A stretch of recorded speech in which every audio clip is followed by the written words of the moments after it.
नमस्कार, आप देख रहे हैं आरजे रमझाझर। मैं हूं पुखराज सिंह। स्वास्थ्य एवं परिवार कल्याण विभाग एवं चिकित्सा शिक्षा विभाग से संबंधित छत्तीसगढ़ मेडिकल कॉर्पोरेशन सर्विसेज में एक बड़े भ्रष्टाचार को लेकर शिकायत की गई है। देखिए रिपोर्ट।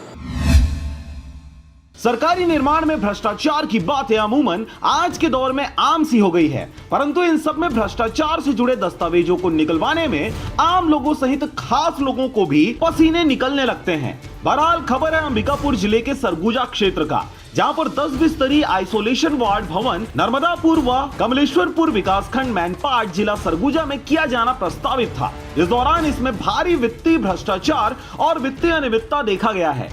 शिकायतकर्ताओं ने अपने आवेदन में यह बताया है कि उक्त निर्माण कार्य का निविदा Chhattisgarh medical services corporation limited Raipur के द्वारा निविदा निमंत्रण किया गया था, जिसे यादव इंफ्रास्ट्रक्चर अंबिकापुर को दिया गया और इस निर्माणाधीन भवन की अवधि 4 माह बताई गई, परंतु 15/9/2021 को निर्माण कार्य शुरू होने के बाद से अब तक यह कार्य अपूर्ण ही है। परंतु इस बारे में जानकारी लेने पर पता चला कि तत्कालीन सहायक अभियंता और कार्यपालन अभियंता Chhattisgarh medical services corporation limited Ambikapur के साथ साठगांठ करके 18/1/2022 को नर्मदापुर 10 बिस्तरी आइसोलेशन में, 14/2/2022 को कमलेश्वरपुर 10 बिस्तरी आइसोलेशन वार्ड भवन का बिना छत ढलाई कराए छत ढलाई का भुगतान निजी स्वार्थ के लिए ठेकेदार यादव इंफ्रास्ट्रक्चर को कर दिया गया। इस दौरान आपको बता दें कि छत ढलाई के भुगतान करने के 6 महीने बीत जाने के बाद भी अब तक निर्माणाधीन भवन में छत की ढलाई नहीं की गई है। इसके अलावा जो कुछ भी निर्माण कार्य हुआ है वह भी गुणवत्ता के पैमाने पर खरा नहीं उतरता। गुणवत्ताहीन निर्माण कार्य करने वाले ठेकेदारों के साथ भाईचारा निभाते उक्त दोनों अधिकारियों के द्वारा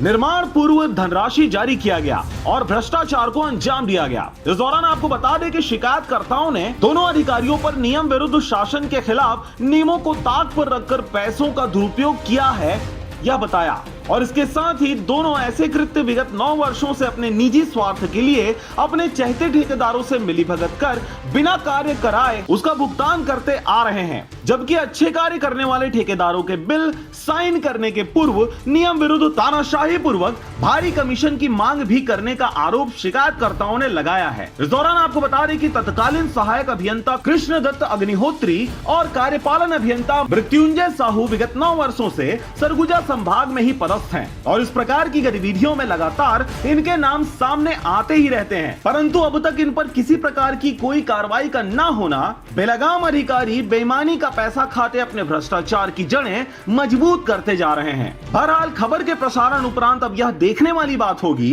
कि प्रशासन ऐसे अधिकारियों और ठेकेदारों पर क्या कार्रवाई करती है। हमेशा की तरह इन अधिकारियों और ठेकेदारों को क्लीन चिट देकर छोड़ दिया जाता है या फिर कार्रवाई कर जेल भेजा जाएगा। सरगुजा से ब्यूरो रिपोर्ट आरजे रमझाझर।